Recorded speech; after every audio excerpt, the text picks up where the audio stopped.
कई साल पहले सूरतपुर नाम के गांव में मनीष नाम का जलेबी वाला रहता था।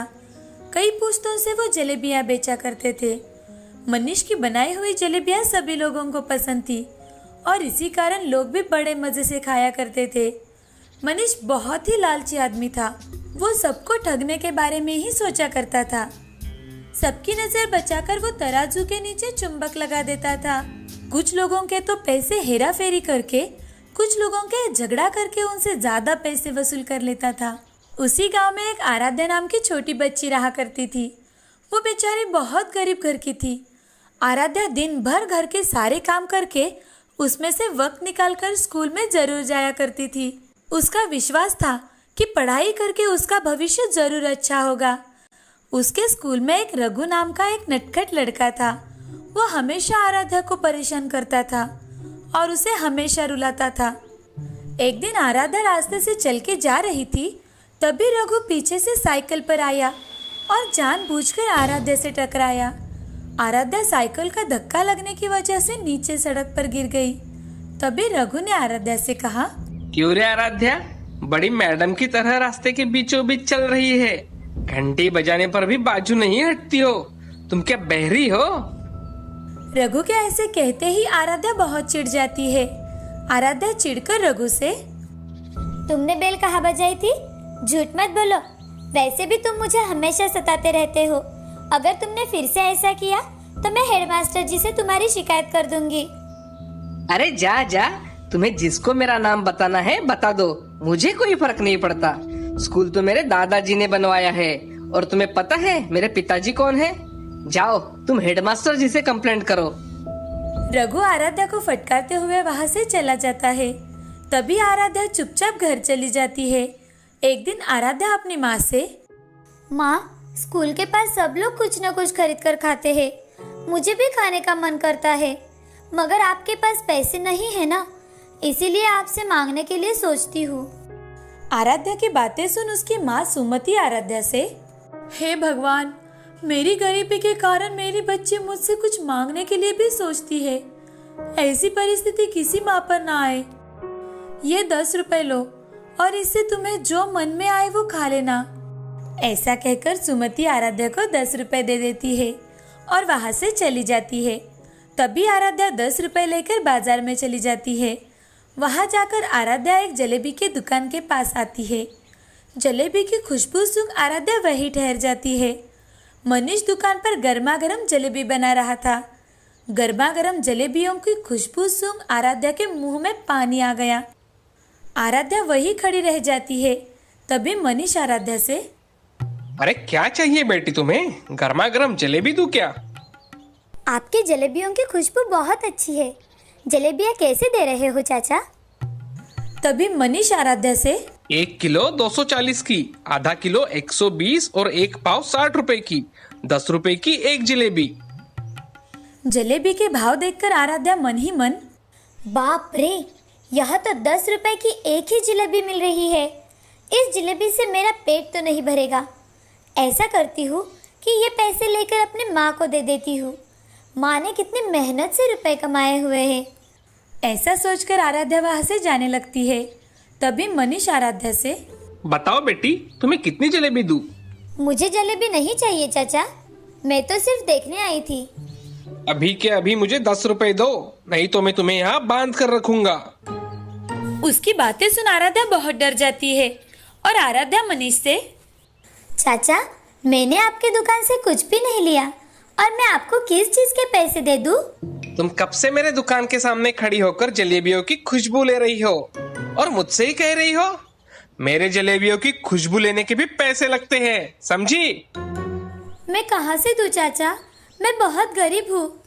अरे मुझे उससे क्या मतलब, मुझे मेरे पैसे चाहिए, वरना तुम यहाँ से नहीं जा सकती। मनीष की बातें सुन आराध्या रोने लगी और मनीष फिर से आराध्या से, अगर पैसे नहीं दे सकती तो यहाँ मेरी जलेबियों की खुशबू सूंघने क्यों आई? चलो निकालो पैसे, मुझे सब पता है तुम गरीबों के नाटक। आराध्या रोने लगती है। तभी उसका दोस्त रघु वहां से साइकिल से जा रहा था। वो देखता है कि आराध्या उस दुकान के सामने खड़ी रो रही है। साइकिल एक जगह खड़े करके रघु आराध्या के पास आया और आराध्या से। अरे आराध्या, क्या हुआ? तुम यहाँ ऐसे क्यों रो रही हो? आराध्या ने सारी बातें रघु को बताई। तभी रघु आराध्या से, आराध्या, मनीष जी ने कोई गलत बात नहीं कही। ये तो उनकी जलेबियां है। अगर कोई इसका सुगंध लेगा तो पैसे तो भरने ही पड़ेंगे ना। लाओ, तुम्हारे पैसे मुझे दे दो। आराध्या ने रघु को पैसे दे दिए। बेचारी को कुछ समझ ना आने के कारण वो एक ही जगह भूत बनकर खड़ी रह गई। तभी रघु ने वो 10 रुपए के सिक्कों को अपने हाथों के बीचों बीच ले लिया और उन्हें जोर जोर से हिलाने लगा। उन पैसों में से खन खन खन ऐसी आवाजें आने लगी। तब मनीष ने रघु से कहा, मनीष जी, क्या आपको पैसे की आवाज आ रही है? हाँ हाँ, मैं सुन रहा हूँ। मैं कोई बहरा नहीं हूँ। खन खन सिक्कों की आवाज मुझ तक पहुँच रही है। तो आपने पैसों की आवाज तो सुन ली। अब मैंने भी आपको पैसे दे दिए, समझे? क्यों रे बच्चे, ज्यादा नाटक कर रहा है क्या मेरे साथ? कहता है कि पैसों की आवाज सुन लेने से पैसे मिल गए। ज्यादा होशियारी की ना तो तुझे भी दुकान में बांध दूंगा। तभी रघु मनीष से, क्यों? जलेबी के सुगंध के पैसे आप मांग सकते हो, तो मैं क्या आपको पैसों की आवाज भी नहीं सुना सकता? अरे अंकल, तुम्हारा ये नाटक मेरे सामने नहीं चलेगा। जानते हैं मैं कौन हूँ? इस गांव के जमींदार का बेटा हूँ मैं, और ज्यादा होशियारी की ना तो पापा से बोल दूंगा और वो पुलिस से उठवाकर तुम्हें जेल भिजवा देंगे। ऐसा सुनकर मनीष हक्का बक्का रह गया। तभी रघु के साथ आराध्या उसकी साइकिल पर बैठकर चली जाती है। थोड़ी दूर पहुंचने के बाद रघु उसे साइकिल से उतार देता है। तुम तो मुझसे चिढ़ते हो ना, फिर तुमने मेरी सहायता क्यों की?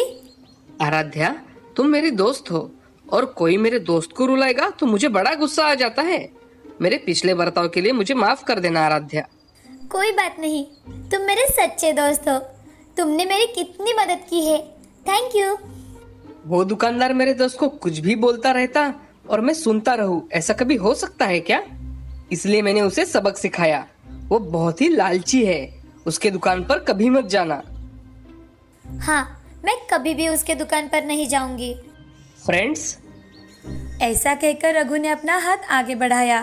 तभी आराध्या ने भी अपना हाथ आगे बढ़ाते हुए, फ्रेंड्स, ऐसा कहकर दोनों ने हैंडशेक कर लिया और उसी दिन से दोनों में गहरी दोस्ती हो गई। रघु के स्वभाव के कारण उसके दुकान पर कोई नहीं आता था। उसकी जलेबियां स्वादिष्ट तो थी, मगर उसके लालच की वजह से उसका धंधा धीरे धीरे चलना बंद हो गया। मनीष का लालच उसका पुरखों का धंधा ले डूबा। इस कहानी से हमें यह सीख मिलती है कि लालच बहुत बुरी बात होती है। लोगों को ठगना नहीं चाहिए। इन सब से हमें हमेशा दूर रहना चाहिए। लालच बुरी बला होती है। एक सुंदरपुर नाम के गांव में शारदा अपने दोनों बच्चों के साथ रहा करती थी। शारदा का पति गुजर जाने के बाद शारदा ने अपने बच्चों की अच्छी तरह से देखभाल की थी। शारदा का बड़ा बेटा संजय शहर में नौकरी किया करता था। वो हर महीने पैसे अपनी माँ और बहन को भेजा करता था। रमा कॉलेज में पढ़ा करती थी। वो बहुत होशियार थी। एक दिन संजय एक लड़की को अपनी माँ से मिलवाने के लिए गांव लेकर आया। माँ, तुम कहाँ हो? अरे संजय, अचानक कैसे आना हुआ? और ये तुम्हारे साथ लड़की कौन है बेटा? माँ, ये सरला है। मैं और सरला एक ही ऑफिस में काम करते हैं। एक दूसरे को हम बहुत पसंद करते हैं माँ, इसलिए हम जल्द ही शादी करना चाहते हैं। ये तो बहुत अच्छी बात है बेटे, मुझे ये शादी मंजूर है। ऐसा कहकर संजय और सरला ने शारदा का आशीर्वाद लिया। तभी शारदा सभी के लिए खाना बनाती है और सभी खाना खाने बैठ जाते हैं। तभी सरला संजय से, संजय, ये क्या खाना है? हमारे घरों में कितना अच्छा खाना होता है। गांव में ऐसा ही खाना बनता है सरला। मुझे तो ऐसा खाना गले के नीचे ही नहीं उतर रहा। तुम खाओ, मैं तुम्हारा बाहर इंतजार कर रही हूँ। ऐसा कहकर सरला वहाँ से चली जाती है। संजय भी थोड़ा बहुत खाकर वहाँ से बाहर निकल जाता है। सरला और संजय उसी दिन शहर के लिए निकल जाते हैं। कुछ ही दिनों में सरला और संजय शादी कर लेते हैं। उनकी शादी में उसकी माँ और बहन भी शामिल होते हैं, मगर सरला को वो गरीब होने के कारण पसंद नहीं आते। थोड़े दिनों बाद शारदा अपनी बेटी रमा के साथ अपने गांव चली आती है। गांव जाते ही शारदा काम करने लग जाती है। तभी गांव का एक आदमी शारदा से, अरे शारदा बहन, अब तो तुम्हारे बेटे की शादी भी हो गई है। बेटा और बहू दोनों भी कमाते हैं, फिर तुम्हें काम करने की क्या जरूरत है? भाई साहब, जब तक मेरी बेटी की शादी नहीं हो जाती तब तक मैं अपनी जिम्मेदारियों से मुक्त नहीं हो सकूंगी। हाँ बहन, हमारी जिम्मेदारियां कभी भी खत्म नहीं होती। ऐसा कहकर हरिया वहां से चला जाता है। अब शारदा लोगों के यहाँ मजदूरी करके कुछ पैसे रमा की शादी के लिए जमा कर रही थी। ऐसे में ही एक दिन शारदा को बहुत तेज बुखार आता है। शारदा का बुखार इतना होता है कि उसे अस्पताल में भर्ती करवाना पड़ता है। अस्पताल में भर्ती करवाने की वजह से अस्पताल का बिल बहुत आया। ये देख रमा बहुत चिंता में पड़ जाती है। तभी रमा संजय को फोन करती है तो सरला फोन उठाती है। हेलो भैया, मैं रमा बोल रही हूँ। मैं सरला बोल रही हूँ। रमा, कहो कैसे फोन किया था? भाभी, माँ को बहुत तेज बुखार है, उन्हें अस्पताल में भर्ती करवाया है। अगर आप भैया को बताएगी तो वो मेरी कुछ मदद कर देंगे। यहाँ तुम्हें क्या धर्मशाला दिखाई दे रही है क्या? जब चाहा तब फोन करके पैसे मांग रही हो। मेरा ऐसा कहने का मतलब नहीं था भाभी, मुझे सब पता है तुम्हारे कहने का क्या मतलब है। आइंदा से यहाँ फोन मत करना। ठीक है भाभी। ऐसा कहकर सरला फोन रख देती है और रमा को मन ही मन बहुत कोसती है। इधर रमा अपने माँ का इलाज उसके जमा किए हुए पैसों से करती है। अब कुछ दिनों बाद शारदा ठीक होकर घर वापस आ जाती है। तब उन दोनों के पास थोड़े पैसे थे। उसमें से रमा ने घर का थोड़ा सामान लाया और खाना बनाने लगी। तभी रमा खुद ही मन में, अब माँ ने और काम किया तो माँ और बीमार पड़ सकती है। अब मुझे ही कुछ ना कुछ काम करना पड़ेगा। ऐसा सोचकर रमा कुछ करने का सोचती है। तभी उसकी सहेली शमा वहाँ आ जाती है। शमा रमा से, रमा, इतना क्या सोच रही हो कि मैं घर में आई और तुम्हें पता भी नहीं चला? मुझे कुछ काम करना है शमा। माँ से अब काम नहीं होगा और मैं उन्हें कुछ करने भी नहीं दूंगी। रमा, तुम रोटियां कितनी अच्छी बनाती हो, क्यों ना तुम रोटियां बनाकर बेचो? हाँ शमा, तुम सच कह रही हो। मैं रोटियां बनाकर बेचूंगी तो मुझे अच्छे दाम मिलेंगे। रमा अगले दिन बाजार में गर्मा गर्म रोटी बनाकर बेचने लगती है। कुछ लोग रोटियों की खुशबू सूंघ वहां आते हैं। तभी रमा लोगों से, आओ आओ, गर्मा गर्म रोटी ले लो, गरम और ताजी रोटी ले लो। रमा ऐसे कह रही थी तभी रमा के पास उसकी दोस्त सोनाली आ जाती है। सोनाली रमा से, रमा, तुम ऐसे रोटियां बनाकर बेच क्यों रही हो? माँ की तबीयत ठीक नहीं है, इसीलिए आज से मैं ये काम करूंगी, रोटियां बनाकर बेचूंगी। ये अच्छा विचार है रमा, मुझे 2 रोटियां दे दो। हाँ, अभी देती हूँ। ऐसा कहकर रमा सोनाली को 2 रोटियां देती है। सोनाली रमा को 15 रुपए दे देती है। उसकी रोटी की खुशबू सूंघ बहुत से लोग उसकी दुकान पर आते हैं और रोटी खरीदना शुरू करते हैं। रमा की रोटियां इतनी मुलायम होती है कि लोग उसकी रोटियां खरीद लेते हैं। ऐसे ही दिन बीत रहे थे। अब रमा बहुत मेहनत करके रोटियां बनाती और बाजार में बेचा करती थी। एक दिन बड़े होटल का मालिक रमा के पास आकर, क्या आप ही हो रोटी बनाने वाली रमा? हाँ, मैं ही हूँ रमा। कहिए, क्या काम था? जी, मेरा होटल है, मैं आपको रोटियों की ऑर्डर देने आया हूँ। क्या आप मेरा ऑर्डर पूरा करके देगी? कितनी रोटियां चाहिए आपको हर रोज के लिए? मुझे 100 रोटियां सुबह और 100 रोटियां शाम को चाहिए। क्या आप ये ऑर्डर दे पाएंगी? हाँ, मैं सुबह और शाम रोटियां आपको पहुंचा दूंगी। आप मुझे आपका होटल का पता दे दीजिए। ये लीजिए मेरा कार्ड, कल से आप रोटियां लेकर आना। ठीक है साहब, धन्यवाद। ऐसा कहकर होटल मालिक वहां से चला जाता है। रमा घर जाते ही ये खुशखबरी अपने माँ को सुनाती है। माँ, मुझे आज एक बहुत बड़ा ऑर्डर मिला है। एक होटल मालिक ने मुझे रोटियां बनाने की ऑर्डर दी है। आज मैं बहुत खुश हूँ। सच में रमा, ये तो बड़ी खुशखबरी है। मैं बहुत खुश हूँ। माँ, मैं जल्दी काम खत्म कर लेती हूँ। मुझे सुबह और शाम रोटियां भी बनानी है। हाँ रमा, चलो मैं भी तुम्हें मदद कर देती हूँ। ऐसा कहकर शारदा रमा के साथ सब काम जल्दी जल्दी खत्म कर डालती है। अगले दिन रमा जल्दी उठकर 100 रोटियां बनाती है और होटल में जाकर डिलीवरी देकर आती है। उसकी रोटियां खाकर ग्राहक बड़े खुश होते हैं। तब से रमा की रोटियां बहुत अच्छी तरह से बेची जाने लगी थी। अब रमा को एक होटल के साथ साथ बहुत सारे ऑर्डर आने लगे थे। रमा खुद का काम बहुत अच्छी तरह से करने लगी थी। उसका काम देखकर ग्राहक बहुत खुश थे। अब रमा की आर्थिक परिस्थिति भी बहुत अच्छी हो गई थी। रमा ने अपने साथ गांव की कुछ औरतों को काम में शामिल कर लिया था और उनके साथ काम करके अपनी डिलीवरी पूरी किया करती थी। रमा की रोटियां अब बहुत फेमस बन गई थी। उसकी वजह से रमा ने उसका बिजनेस ऑनलाइन भी कर दिया था। रमा को अब काम से बहुत पैसे मिल रहे थे। अब रमा ने घर के साथ साथ लोगों की सेवा करनी शुरू कर दी थी, लोगों को रोजगार दिलवाया था। उसके नाम के चर्चे अब गांव-गांव में जाने लगे थे। एक दिन रमा का भाई संजय को ये सारी बातें पता चलती है। वो रमा और अपनी माँ के पास आता है और अपनी माँ से, माँ, मुझे रमा की तरक्की देखकर बहुत खुशी हुई। हाँ संजय, मेरी रमा ने अपना फर्ज तो निभाया, साथ में खुद भी अपने पैरों पर खड़ी रही है। हाँ माँ, उसने खुद से ही सब किया है। तुम तो तुम्हारी जिम्मेदारियां भूल गए थे संजय, मगर मेरी रमा अपनी जिम्मेदारियां नहीं भूली। अब तुम्हें क्या चाहिए? तुम किस लिए आए हो यहाँ? मुझे कुछ नहीं चाहिए माँ, बस तुम मुझे माफ कर दो। मैं मेरी गलतियाँ सुधारना चाहता हूँ। तुम्हें माफी मांगनी है तो मेरी नहीं, अपनी बहन की मांगो। ऐसा कहकर शारदा वहां से चली जाती है। संजय रमा के पास आकर, रमा, मुझे माफ कर दो मेरी बहन, मुझसे बहुत बड़ी गलती हो गई। भैया, मुझे जब जरूरत थी तब आप मेरे काम नहीं आए। आज मेरी परिस्थिति अच्छी देखी तो आपको आपकी गलती का एहसास हुआ। रमा, मुझे सच में माफ कर दो, मैं आगे से ऐसा नहीं करूँगा। ठीक है भैया, मैंने आपको माफ कर दिया। आज से आप माँ का दिल कभी नहीं दुखाओगे। हाँ रमा, हम दोनों माँ का अच्छी तरह से ख्याल रखेंगे। रमा, तुमने मुझे माफ तो किया ना? हाँ भैया। ऐसा कहकर संजय और रमा गले लग जाते हैं। ये सब देख शारदा के आंखों में आंसू आ जाते हैं। अब रमा का बिजनेस भी अच्छी तरह से चलने लगा था। रमा अपने काम के दम पर करोड़पति बन गई थी और उसकी तरक्की देख गांव की लड़कियां प्रेरित हो रही थी। इस कहानी से हमें ये सीख मिलती है कि जिंदगी में कोई भी काम छोटा या बड़ा नहीं होता। काम को लगन से करना चाहिए। मेहनत करने वाला हमेशा सफल होता है, इसीलिए हमेशा मेहनत करनी चाहिए। एक बार की बात है, दूर एक गांव में रोहन नाम का एक अनाथ लड़का रहा करता था। रोहन का कोई घर ना होने के कारण वो दिन भर मजदूरी का काम करता और रात के समय पेड़ के नीचे सो जाता था।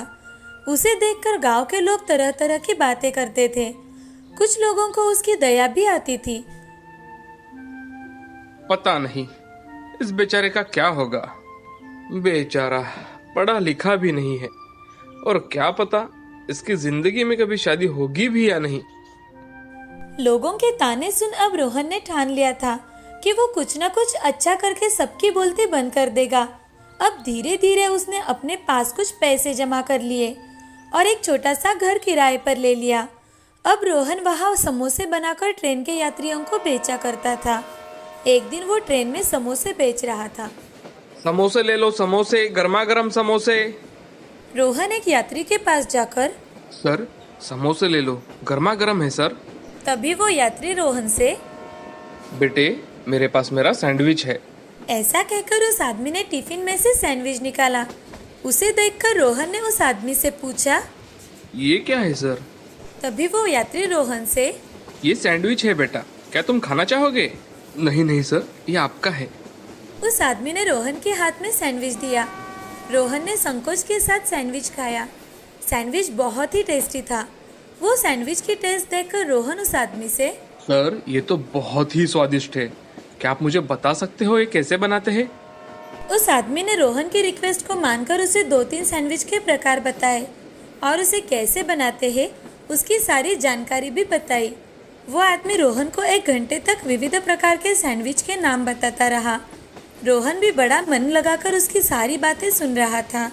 सब समझकर रोहन ने उसका धन्यवाद किया और वहाँ से चला गया।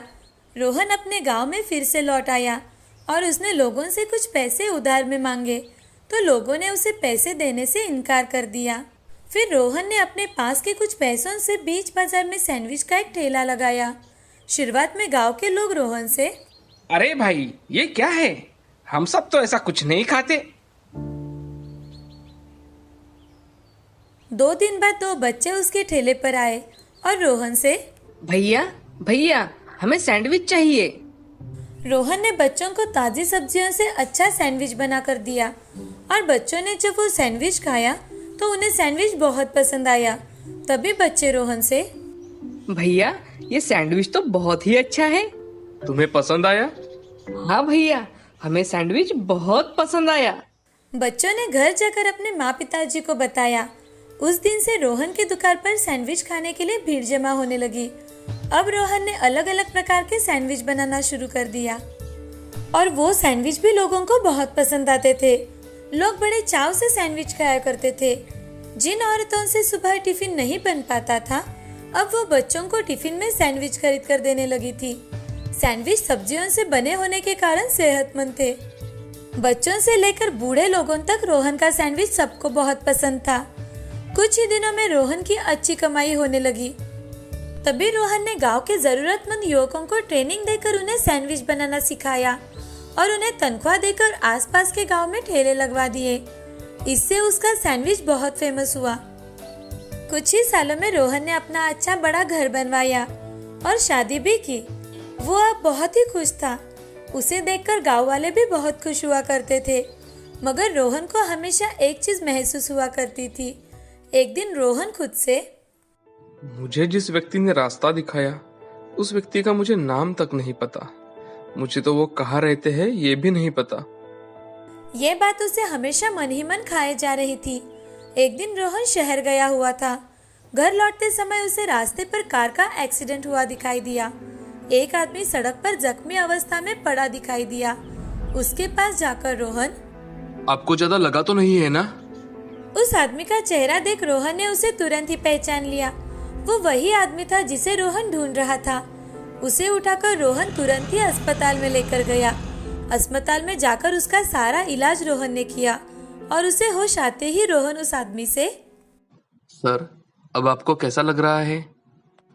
धन्यवाद बेटे, आज तुमने मेरी जान बचाई। नहीं सर, धन्यवाद तो मुझे आपसे कहना था।